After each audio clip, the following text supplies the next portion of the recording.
Welcome to episode 4 of the Wheelhouse. I am one of your hosts, Andrew. With me, Sterling Gavinski. Hello. And that's it. That's everyone. All right, let's get the show on the road. Yeah. Go. We lost a member. We recently put out a survey to our listeners asking for feedback.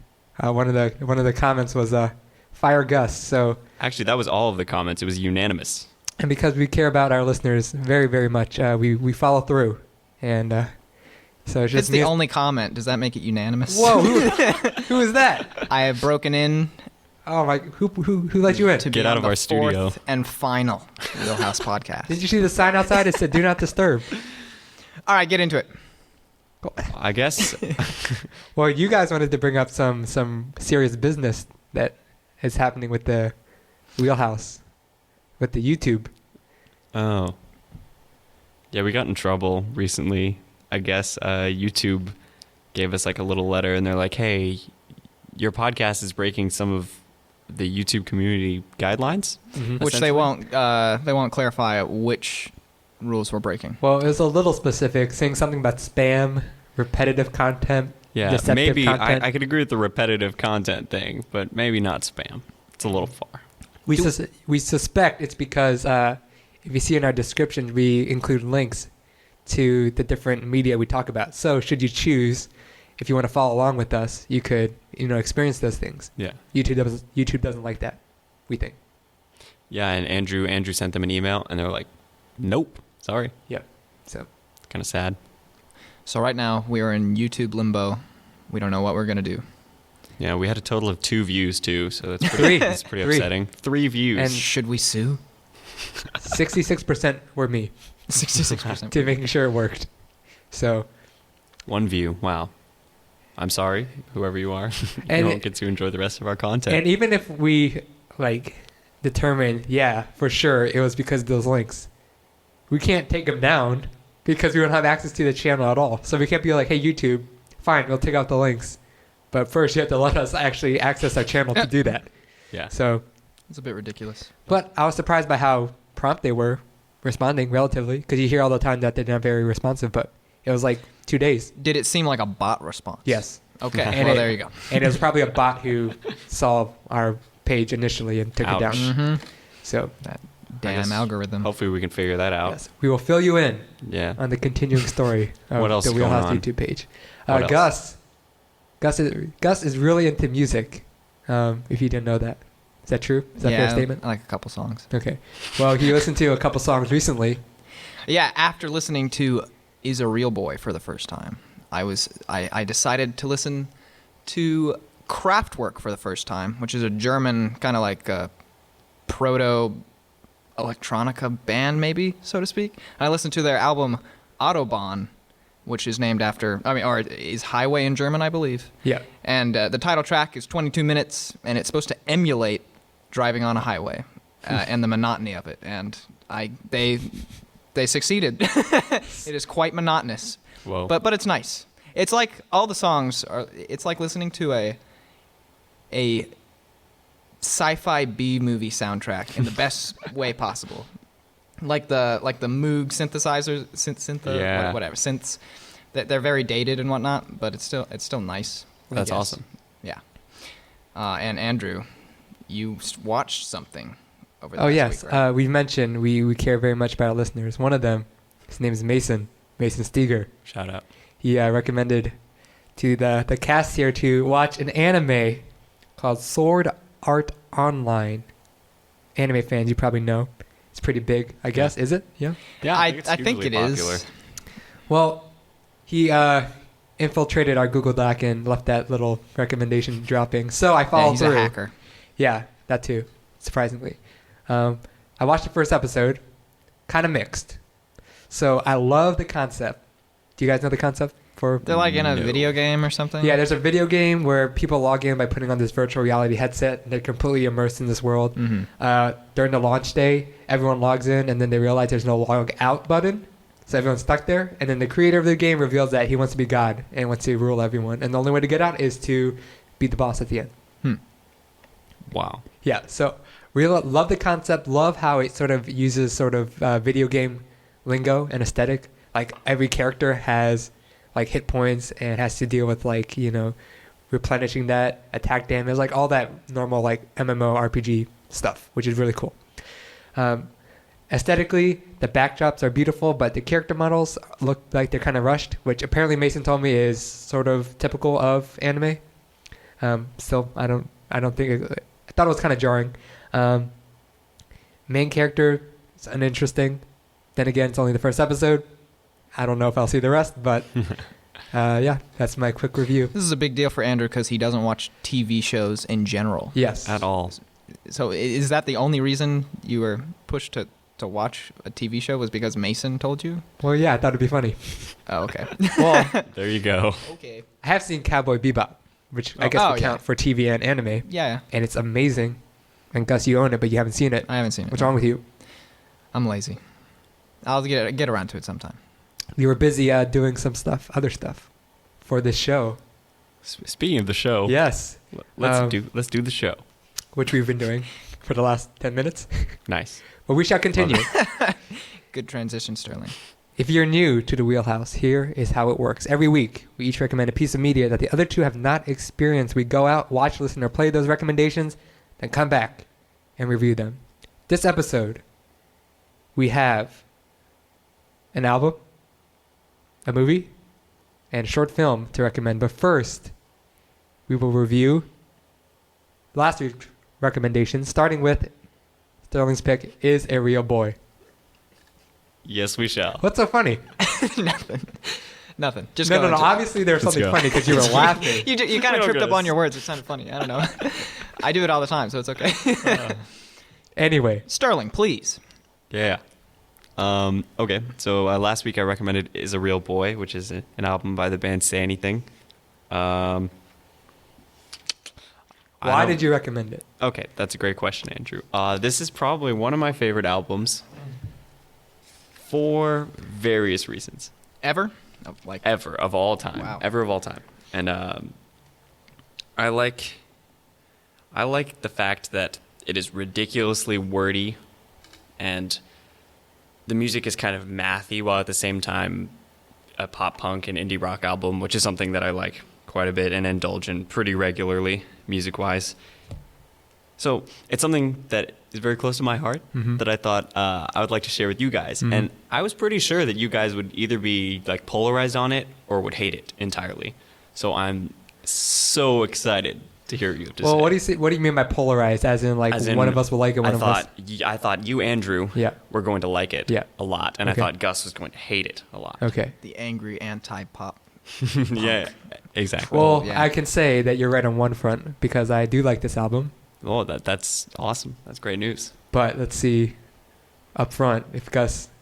Yeah, Oh. I liked it. I was surprised because my track record with pop punk is not a good one, I guess, so to speak. Well, I don't think I really listen to much pop punk in general. What are some other like big bands, pop punk bands that maybe I've listened to and didn't know? You've probably Fall Out listened Boy. to Green Day. Oh, okay. Yeah. Yeah. Fall Out Boy? You've listened to Panic at the Disco. That's pop punk? That's considered? That is. Yeah. I would Okay. consider it. You listen to the Wonder Years, right? They're pop Yes. punk. Yeah, And then, you have that album. Okay. It's pop punk, yeah. Yeah, Right. just Stuff like those that. are just some examples, Okay. but I know a lot more than I thought. exactly. Anyway, I want to hear some favorite songs. And favorite why. songs right off the bat. Right off Yeah. the bat. Okay. Whoa. Whoa. I like Whoa a lot. Well, yeah, that's one of my favorites. Have a little star next to Whoa because Ooh, I like nice. it. But I have 3 stars next to Alive with the Glory of Love. Yeah, Ooh, yes. which is Yeah. the main single, isn't it? Yeah, from the lead album? single, yeah. It's great. It's a great song. Best It is guitar riff, Yep. the whole thing. I Yeah. agree.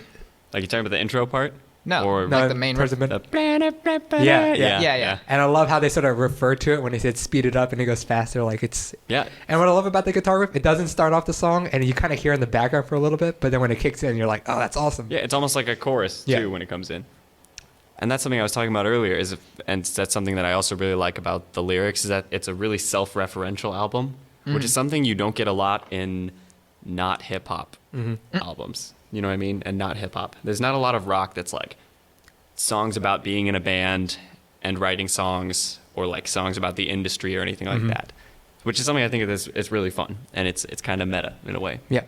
Speaking of meta, the final track, Admit It. I know Gus is not a huge fan. Yeah, Least Gus, favorite track admit it. on the album. Are you serious? Yes. Wow. I'm serious. Holy. The spoken word aspect of it is so cringy. I man. did cringe initially, Yeah. but it was so committed to it that I got it. It was what Sterling was talking about, how it's self-referential, self-indulgent for sure, but Yeah. it knows that. So for me, it worked. I was opposite. At first, I was fine with it, and then after a second listening, I was just like, "Oh my god, I can't do this." See, that's something that I really like about Say Anything that makes it really special is like the self-awareness of the self-indulgence, because it's obvious that there's a lot of like how do you say, like when you're really into yourself, self-absorption perhaps in the lyrics, and the awareness of that makes it even more meta because it's kind of a self-critique in a way too. Yeah. Which is something that's really cool. But even past the spoken word part, that song has some awesome melodies, like The, "When I'm Dead, I'll Rest," like Yeah, at that the that end, part. yeah. Really showing off The his instrumentation part, vocal strong. I was fine with. Okay. But Just that spoken word. spoken word, which is like I can't just excuse that part of the song. Sure. Yeah. So I mean, but with that being said, I like the rest of the album. There's really no other song that I Stand out. contest. Yeah. So That's good. except for a few parts, like on. Okay, so I know for sure it was on Belt, and I think it was on Chia Like, whatever the hell it's called, some weird. Chia Like song. I Shall Grow. Yeah, That's funny. they have these just gross dated group vocal chorus Yes. parts. Yeah. Yes. Oh, I hate those. I hate Yeah, those They so go much. gang vocals, Gang they call vocals, them. yeah. It was in Belt. I was like, okay. At the end of that Belt, sounds like yeah. this is some kind of album where that would be there. Yeah. It's Yeah. also in Woe, and yeah, it's in a couple more. I'm like, this is too much. There's a lot of them, yeah. But at least it's not like in Belt. So that's the first track. I really like Belt. It's not. Yeah, I like Belt. Cool. It's decent enough. It's got 1 star. But at least that annoying chorus gang vocal thing is not throughout the entire song. Yeah, It's yeah, only yeah. at one portion of the song. Towards At the end. Yeah. And so I can give it that. Nice. I'd rather it just not be there though. Yeah, I think generally I like the first half of the album more. The second half, some of the songs were just okay, nothing really noteworthy. Okay. And then Admitted at the end, like, yeah, was awesome. Yeah, that stood out. Slowly Through a Vector is way better than Admit It, and that's towards the end. Interesting. So Do you guys want to quickly track by track, like, didn't like, or a cool part about this song that you, or standout part, standout lyric, standout moment, anything like that? if you want to, sure.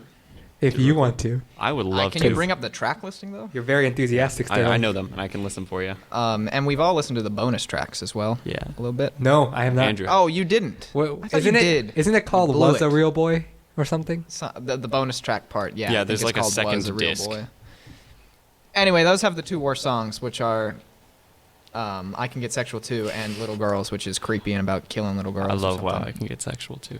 I hate Let's that song. talk about Anyway. 1 through 13, just real quick. Yeah. Get overall opinions. Belt, great opener, really strong. I like it. What did you think about? There's like a little like not spoken word bit, but like At the beginning, Yeah, like a skit bit. And the kind of record a- begins with the Song of Rebellion. Yeah. I thought like so just to explain. So there's a spoken word part at the beginning of the song, and then before that is a recording from I guess inside a car where Yeah. he's talking to someone about, About that recording the spoken word part of the song. Yeah. Uh-huh. And I guess it's kind of funny in a way. I wasn't particularly charmed by it or Yeah. anything, but I'm not angry about it. For me, it's at the tone like, okay, I know what I'm in for. Yeah. Yep. So, Pretty silly. uh, You guys liked Whoa. Whoa. You were saying you Whoa, liked what was great. Yeah. I love Whoa. very joyful. Yeah. Got a great line that I think take pity on me horizontally. Yeah. I forgot. Admit it wasn't the only song I didn't like on the album. Was it The Writhing South? The Writhing South I Oh. also dislike. What was that? I don't know. That epileptic like- ending. Yes. Yes. The I can't even do it. Yes. That is the worst part of the entire album. It's not funny. It's not anything. I mean, we're laughing about it now, but it's really not fun to listen to. It is kind of a throw-out moment, to be honest. Yeah. But other than that, I mean, the song Got some just- strong riffs. To Yeah. me, it just doesn't really stand out It's not one that I remember when Yeah. I look back like on it. the album. I liked it. Yeah, I like that's that great, instrumental Andrew. part. I'm glad you do. All right. Well, goodbye. Goodbye. And you guys also liked Alive with the Glory of Love. Mm-hmm. Great. It's probably Yeah. my favorite. That's an awesome song. Yellow Cat / Red Cat. I liked. I thought it was. I like pretty it good. too. It's kind of weird. That was that kind of dull melody, kind of abrupt ending. I didn't like kind the of chorus that much. Yeah. I thought the chorus was kind of weak. Mm-hmm. But Too long. That's another thing. I thought some of the Yeah, songs were a little too long. That was like a 5-minute song or Yeah. something like that. Yeah. I didn't think it was that. I felt Belt was longer than it needed. There to were be. some songs that were like verse 5, verse 6. I'm like, okay, this is a little Yeah. too much. Admit it was way too long. It should have been like 30 seconds. I disagree. I like Admit It. Yellow It's like a Cat big / Red theatrical Cat. ending. The lyrics are weird, but I kind of liked them. One thing about this album, I didn't like too many of the lyrics. Really? I thought, I don't know, it was, what's the word? Pretentious at Yeah, times. it thinks it's more Yeah. deep than it actually is. And I But- just don't get that. But I for just me, that don't. was okay at times because that was sort of like what I was expecting with the But pop punk genre. going off- Oh, I expected it. yeah. Going off That the is whole pop punk. self-aware thing, and if you go to Admit It, which is a song you didn't like, Yeah. the whole point of that song is calling out people who do that thing. And he's essentially saying that he falls into the same demographic, and And the it- whole album was a waste of time. Like, And it that's pretty does. much the point. I believe him. It's terrific. I love that. And also with the vocal style, it's like this is sounds like pop punk. So I know what's funny is that some people everyone, don't like it. yeah, all the people I like first get this band into, people I get into this band, they're always like, oh, I hate his voice so much. Like it's so like it sounds like he's being really like flamboyant, or like he's got like this weird like snarl, and it really turns me off. And I don't want to listen to it. But I don't know. I think if it like has such a character, like Yeah. there's so much personality. and it fits the genre. So Yeah. So actually, a little bit of backstory to my listening was about a year and a half ago, Sterling initially told me to listen to this album, and I got 4 songs in, 3 or 4. And I definitely did not like it. And mainly the reason was his voice. I definitely didn't like his Yeah. voice. I'm not as critical on it now. but then you listen to Admit It, and you went Well, back. Yeah. But that's just something that goes along with pop punk, I Yeah. guess, so to speak. It's just these kind of vocal performances. I guess. And maybe I've That's grown used to it around you. But okay. I That's a find it- backhanded about the other compliment. day that I actually want to talk about. So, I'm curious as to what you find more appealing in vocals from a band like, say, Husker Du, or like REM, or The Cure even, whose vocals are, a lot of people have issues with The Cure because of the kind of like type thing. yeah, You know what I mean? I can actually understand that about The Cure. But in terms of, well, Grant Hart more than Bob Mould of Husker Yeah. Du. And REM and whatnot, I just find the vocals more genuine in delivery. Where, as in pop punk, and maybe it's because of the thing, like, I mean, this album is very well produced. I would almost say overproduced. Oh, I really dislike when rock music is pristine, crystal clear quality, Yeah. because it takes a lot of what makes rock so great away from it. And with these kind of vocal performances, it doesn't sound like it's genuine emotion or genuine sadness at any That's fair. point or anything like that. It sounds forced, kind of. I feel like this guy, like you said, he's very self-aware. I feel like he's almost playing a character. Yeah, I think that's part of the charm. And maybe that's why I can get over this, whereas I can't get over like the Wonder Years vocals. I just Really? can't get over it. Yeah. To me, I those just don't sound like more it. genuine and more of an emotional performance than a band like The Cure, who I also love. I love The Cure, but to me, I'm listening to Head on the Door, right, which is another one of my favorite albums. I love Head on the Door, but Sounds great. yeah, to me, Robert Smith sounds sad as hell, you know. But Yeah. it comes to a point for me where there's not a lot of variation in that, you know. Maybe. But Robert Smith is not my favorite vocalist anyway. Apparently, he's not so good now. Also, maybe I'm not the best person to even ask, because I like weird vocalists as it is. I like really harsh vocals. That's Yeah. why I like Bob Mould, Neil even though he's Young. not the best singer in the world. And Neil Young, yeah, we're going to talk about Neil Young soon. And Yeah. Neil Young's voice, very weird, very nasally, a lot of vibrato Yeah. I don't even think he means to. It just happens because it's his voice. So I just kind of dig that. I don't know. But or like My Bloody Valentine, you can't even hear what they're saying half the time because it's behind. Or Deaf Heaven. Or Deaf Heaven. Well, Deaf Heaven, Deaf Heaven is screaming. Yeah. Which I'm definitely not like huge into screaming. That's fair. But they do the whole kind of shoegazy thing where it's not in front of all the instrumentation. It's rather it's in the background. And that's kind of why I can dig it. But especially with MBV, it's just so soothing to me. It's very ethereal, I guess. Ethereal. Ethereal, whatever. Therapeutic. It has an oral sound. Anyway. All sounds have Let's oral get through the rest of sounds. this thing and Yeah, go to yeah. Fun Home. The feudal. I like the feudal. Feudal's it's fun. Again, fun, abrupt it's fast. ending. There's some songs, abrupt ending. I'm like, come on, man. You spent like 5 minutes to just cut off all of a sudden? Oh yeah. You have a problem with endings because you were tired of fade outs. I'm tired of fade outs. I like fade outs. But you're tired of these abrupt endings. Oh. But so I Spider don't know Song. what's wrong with The you guys. Spider Song. Spider Song. Like every time I listen to it, I was fine with it. But every time I try to like think back on it, I can never remember it. Yeah. Oh, that's one of my favorite ones. Huh. Bummer. Don't cry. Sucks for you. What about, I have nothing like bad to say about it. That's So. fair. What about Orgy of Critics?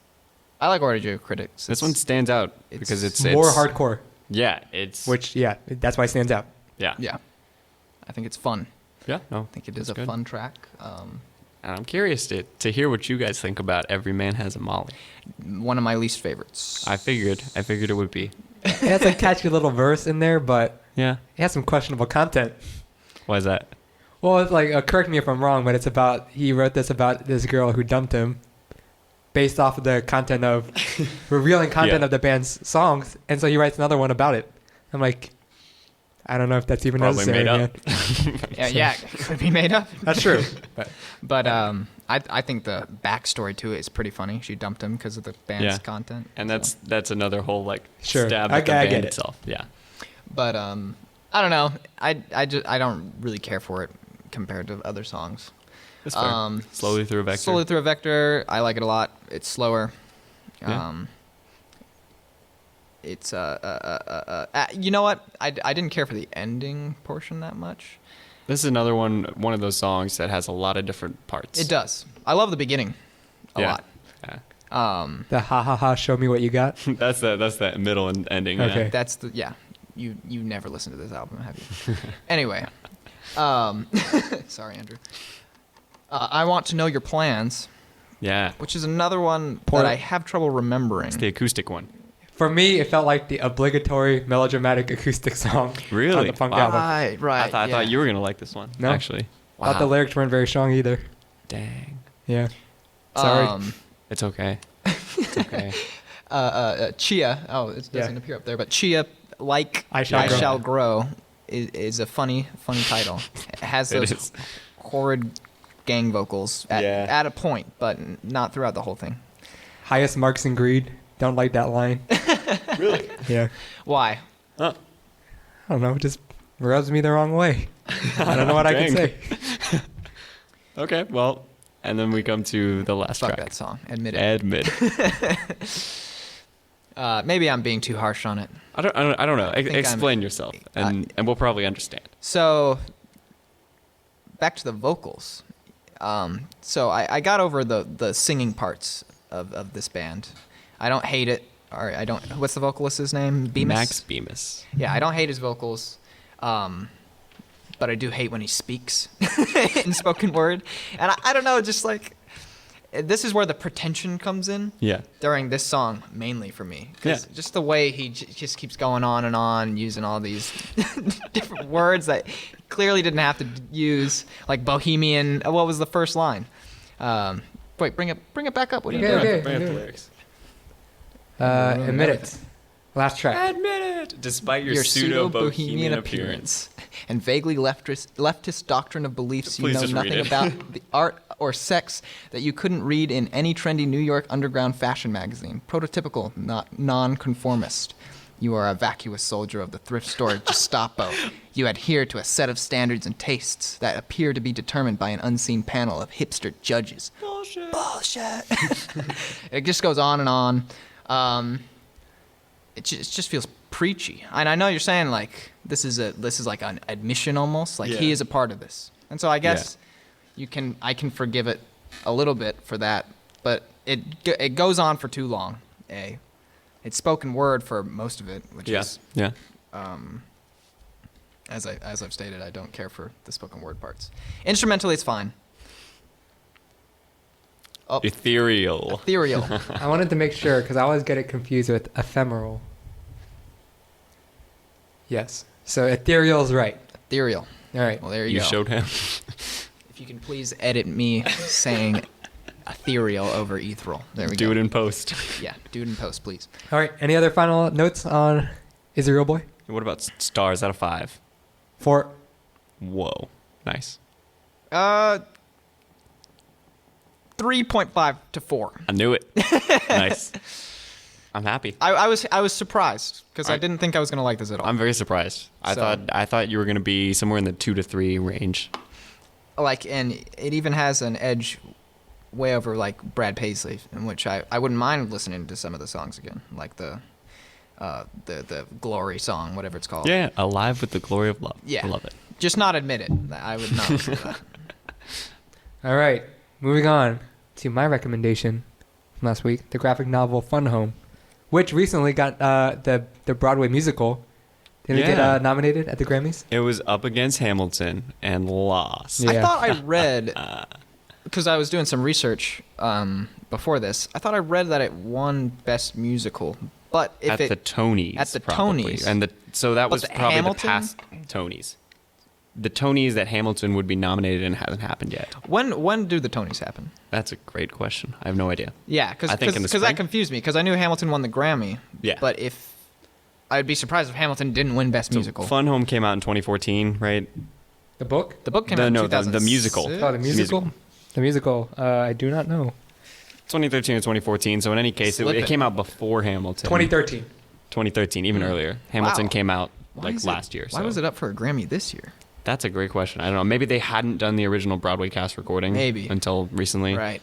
Or it might have been, you know how like the awards are like later at the beginning of the year, so there's that couple month period confuses me so much. Like I remember seeing D'Angelo's what's his Black Messiah got nominated, and that came out in 2014, I think. Yeah, but this is 2013 for the 2016 Grammys. Oh yeah, never mind. Never mind. That's like a year behind. Yeah, 3 years. Anyway, Fun Home, which I consider my favorite graphic novel of all time. I might consider it that way too. It's the only graphic novel I've ever read. Whoa! So it's mine too. Seriously? Maybe I've like started a few, but I've never gone through one total. So I would like to hear Gus's opinion as a graphic novel newbie. For my favorite graphic novel, I hate this. No, I don't. This book's great. Very thought-provoking and moving, I found. More so than Philip's death in Hamilton. Definitely. But unrelated. Bird. I was very impressed with her allegories and whatnot. I felt that it added something to the story. Like she could have just told the story as like, oh, my father was a closet homosexual, and I'm also, I'm a lesbian, and she could have just like compared the two. But she used a lot of literary references and whatnot, and it really just brought everything together real well. Sterling, what did you think about it? I thought pretty much the same thing with the literary references. That like not only do you get an idea that she's like a really well-read and smart person, you get a comparison. The way she can like, there's all this synchronicity in her life. She's like going through her life, and she notices all these crazy things that help her not only, I guess, live her life to the fullest post her father's suicide or speculated suicide. And then also just, I guess, give the story layers and layers of depth, and other ways to examine everything that happens. And that's something I really liked about it too, is that there's so many, there's kind of layers of kind of tragedy in this, to be honest. I have a little graphic here that I made. Yeah, the subtitle, A Family Tragicomic. Tragicomic. That's terrific. And I would like to say on the literary references and her expansive vocabulary. Yeah. Despite those things, it's not a difficult read. Like you're not constantly like I didn't have Wikipedia open looking up all the things that I wasn't 100% sure about or anything like that.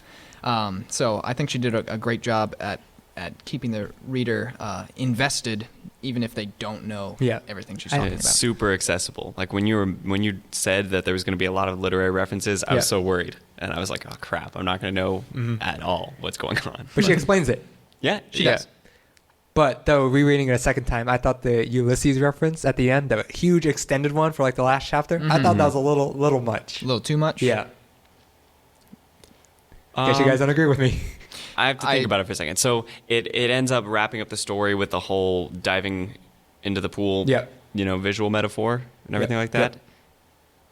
Honestly, I kind of like it as a closer because she's been dropping them subtly throughout, or not so subtly throughout, you know, and then pretty much like wrapping up her story completely in like the Ulysses metaphor and not even having to straight up tell the end of the story. I think is pretty artistic, to be honest. I like the way it's done. Yeah. It's skillful. I like the bringing up Icarus and Daedalus at the beginning and then tying it all together at the end. Andrew's favorite thing. Yep. What? Closure. Motifs. Closure. And okay. motifs. Yeah. So yeah, this graphic novel is surprisingly compelling. One thing I think it does well is its non-linearity. It like shows some things like, oh, this happened one time in my life, and then she moves on to something else, and you're like, wait, I want to know about that. Yeah. And she kind of brings it around later contextually with other parts of her life as well as the literary references. So you want to keep on reading to see how all these things are sort of pieced together. Oh, yeah. Yeah, and I don't think it was jarring either. No her way. jumping from story to story. I think she did a great job at making it a fluid read. It was obviously a carefully picked order. You know what I mean? Like the segments of her life that she like placed in that seemingly like random order to me seemed very like planned beforehand, like very meticulously plotted out. Yeah, and if you look at style-wise, there's sort of this parallel storytelling going on where the text, there's actual blocks of text above the panels, and that's her presently narrating her life, whereas the actual art in the panels are, representations of her childhood. Yeah. So you kind of had this constant narrator over her life, and it blends really well together, and it's never disconcerting. There's like one part where, so as an adult, she's narrating, talking about as a child, her grandmother told a story about Alison's father as a child. Oh, you remember my God. that? Like with the getting stuck in the mud. Yeah. And you're never confused. Like there's so many narrative layers there, but it always makes sense. Yeah. That may be because we also have the visuals. Yeah, that's because it's kind of like you're reading two books at the same time, but you're not having to split your brain in half, essentially, which I think is really cool. And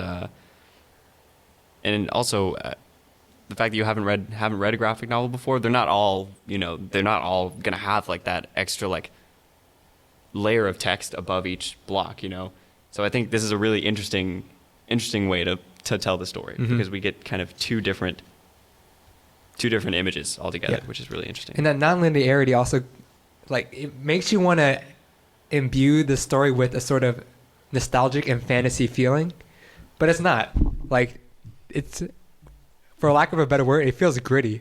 Yeah. Do you get that? Like, it's every turn where you think, okay, this is going to be like some lighthearted, childhood memoir, looking back fondly on her life. It's always slaps you in the face like, no, this is realistic. Like, I never thought at one point it was ever going to be a happy memory. I thought it was always going to be melancholic. I kind of like felt drawn to that because of all the heavy literary allusions and jumping around in time. And also the art style to me is very cartoony. Yeah. So even though she, I guess, traced real pictures of herself that she posed, which that blows my mind. This took something like 7 years to make. Wow. And that's because the way she draws the comic is that she takes pictures of herself in the poses that she for wants every single human figure. So that was like, dang. And also, if she used photo reference of like her family that she had, like her father. She had a picture of the father. She used that as reference. So he must be a terrifying guy because this This book What do you made him mean? seem he was a malevolent character. What? Like, throughout the whole thing, I was spooked by him. You were spooked I by wasn't- him? Oh yeah. Not really. I wasn't Are ever you serious? spooked by him, His no. presence in the book is so evil. It's not even. It's not Evil. even. No, I think everyone, or at least her family, they all always look like they're depressed and they're down and everything like that. I don't think the father stands out as a scary character. I just think Really? he is another one of the depressed people in the family. Yeah. I'm shocked.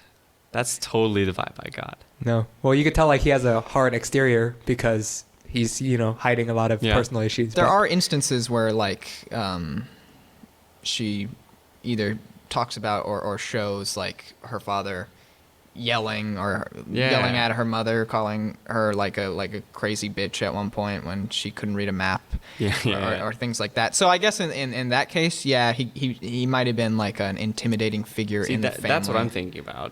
And he like throws something across the room at one part, like breaks some sort of like plate or glass or something like that. I just think that the way that Alison talks about her father kind of like gets rid of that, I guess, imposing vibe that you're talking about. I At don't least for know. me. I totally 'Cause- disagree. Like he has all these secrets, right?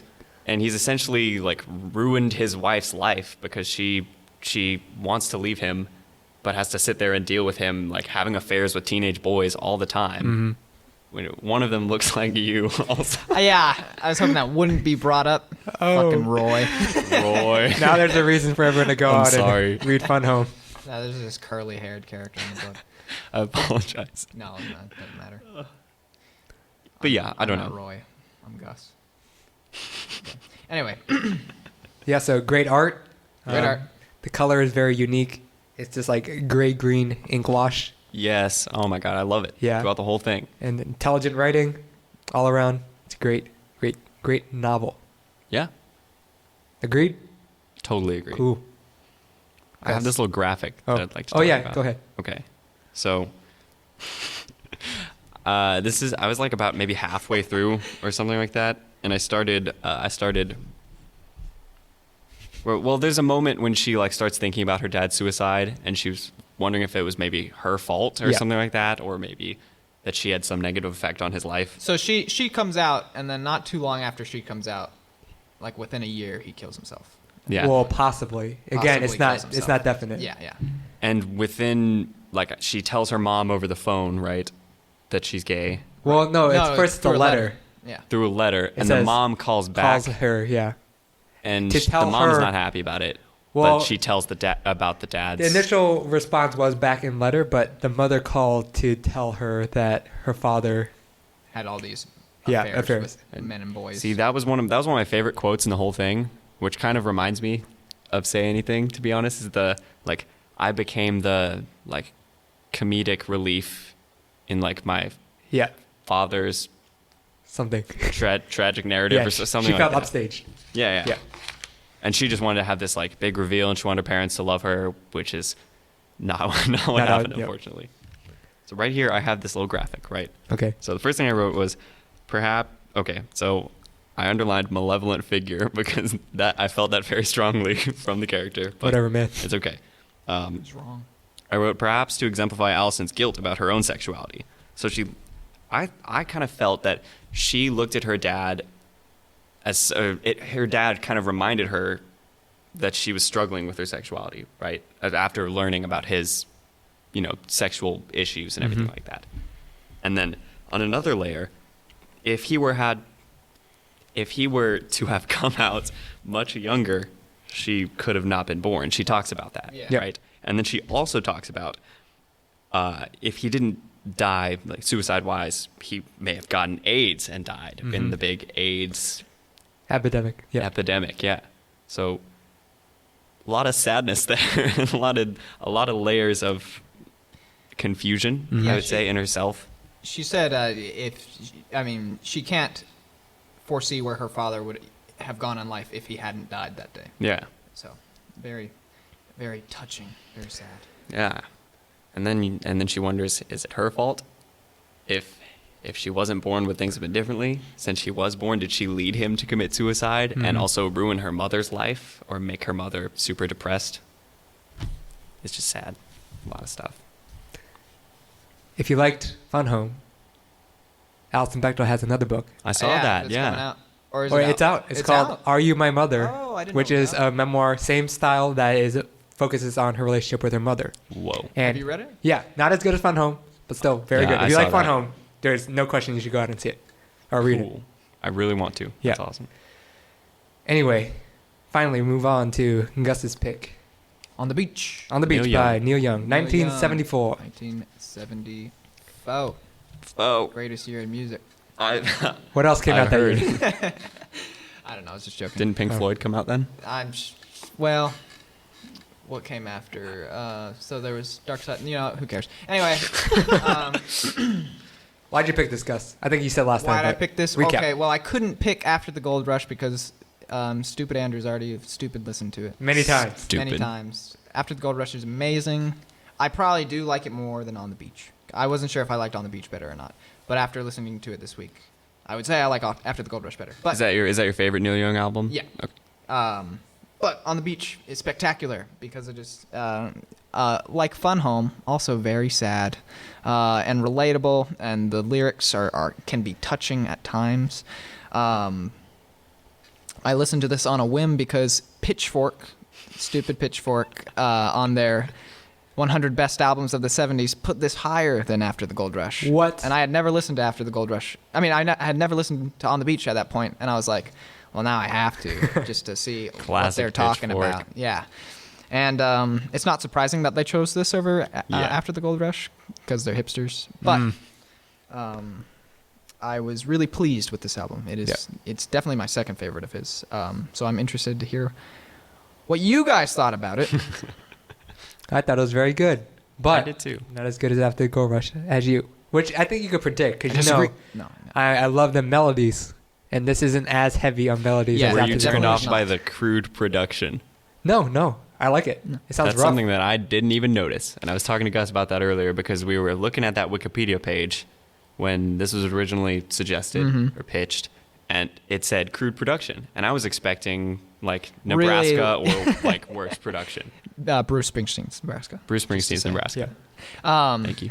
Yeah, it's really not that low. But it just said that he opted out for the lower quality production than what was supplied to him originally by the producers. So I guess just in comparison to those, it's probably lo-fi in comparison.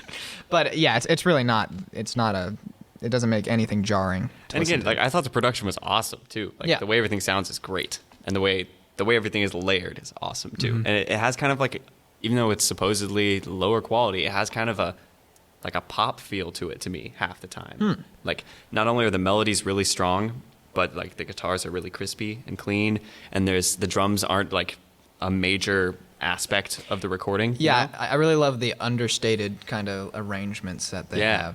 have. It gives it a I don't know how to say it, a genuine feel. I don't know. Definitely. It No, feels, I agree.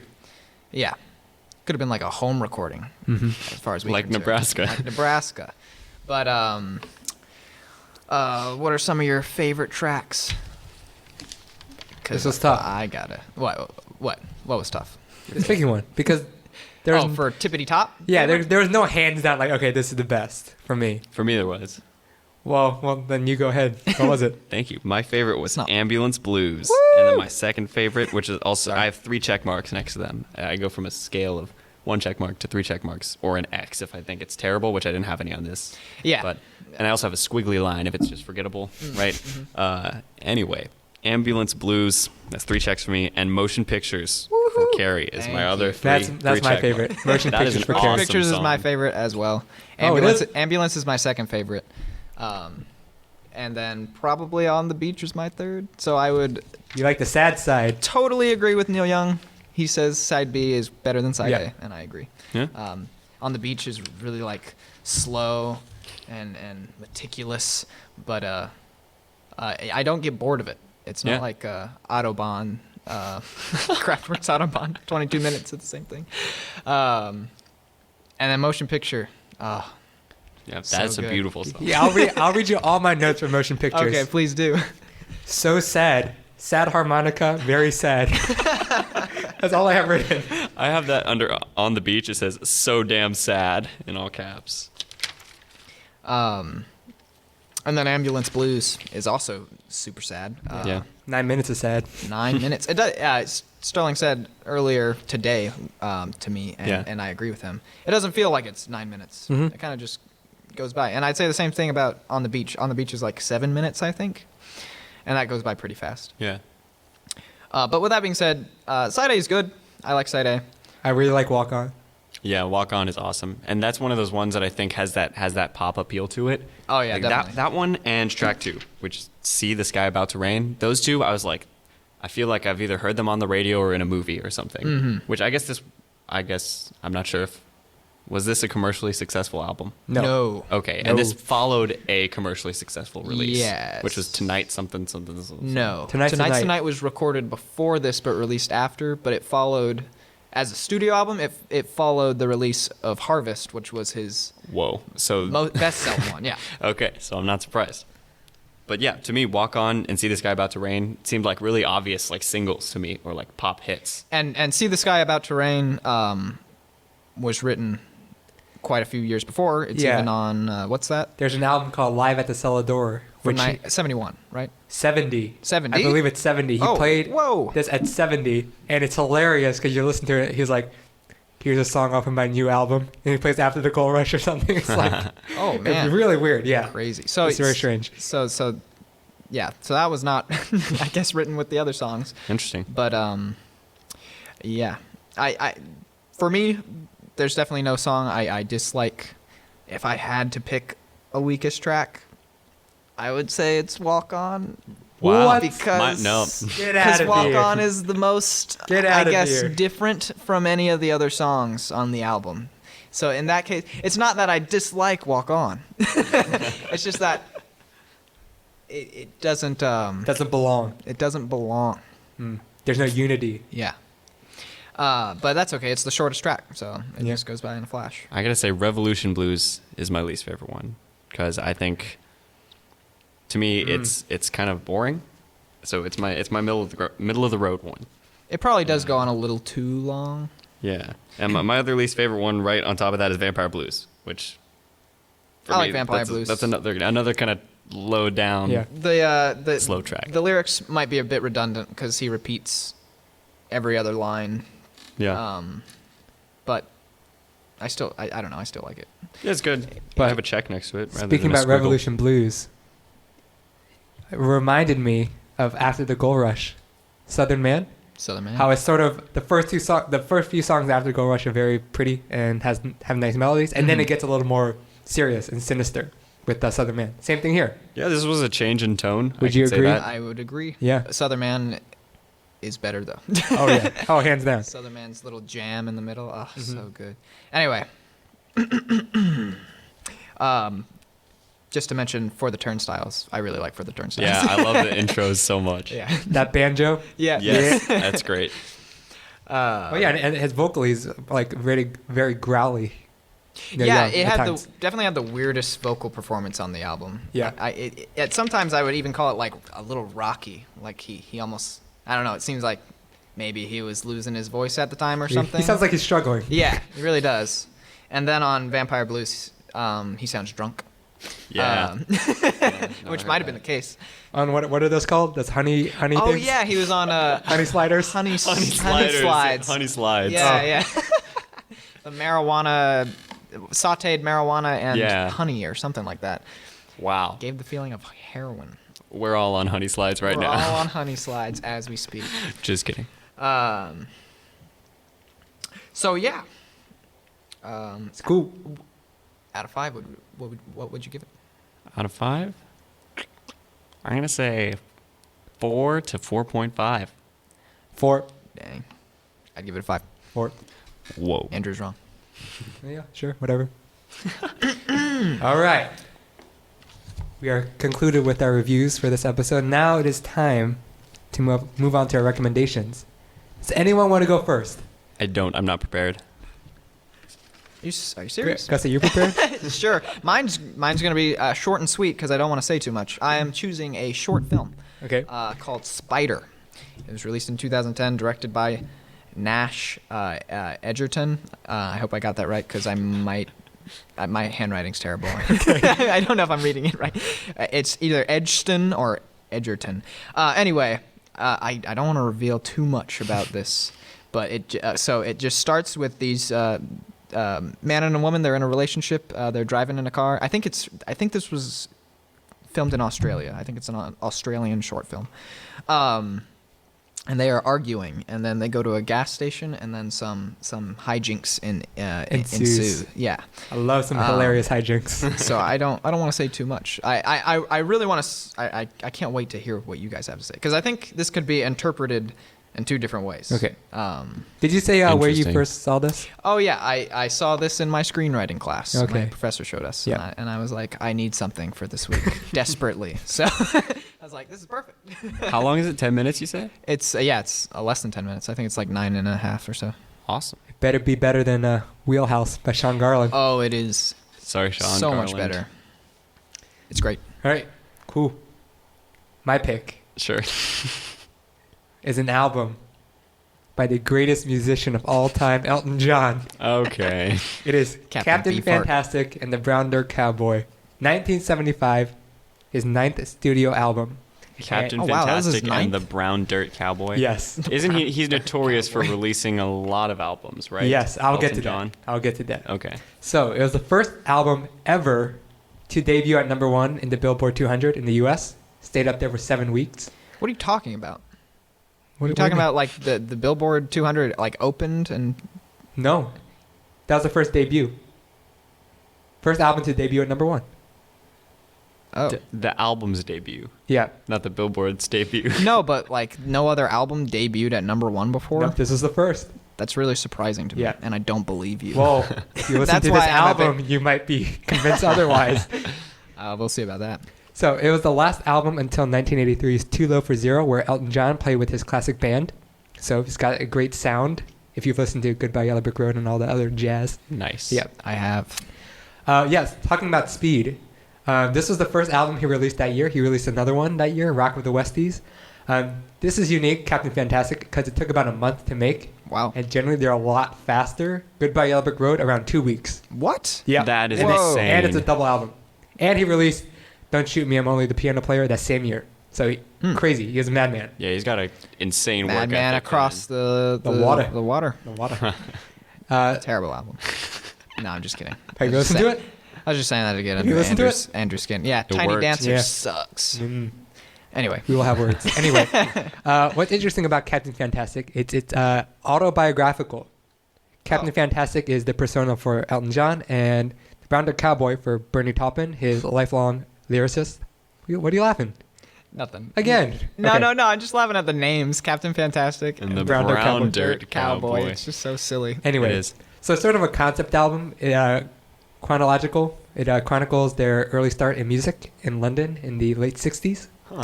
Huh. So each song is sort of based off their experience and trying to make it in the music scene. Elton John proves himself again, the king of the melody, and Bernie Taupin's lyrics are very poetic and beautiful. Elton John considered this his greatest album because it was not commercial at all. It was very personal to him. And it has my second favorite Elton John song, and you guys will try and figure it out. What is your first favorite so we can base off that? Goodbye Yellow Brick Road. The song. The song. Yes, which is also my favorite song of all time. Of all time? All Holy time. cow. Jesus. Since All we're- time. Wow. Anyway, that's Captain Fantastic and the Brown Dirt Cowboy. I'm so excited. All right, Sterling. Yeah. So I'm pitching a movie called The World's End, which I'm not sure what year it came out. I'm thinking 2011, maybe 2010, Hold maybe on. 2012. Wikipedia I thought it will was save you. 2012. 2013. 2013. I was wrong. Okay. The screen is right here.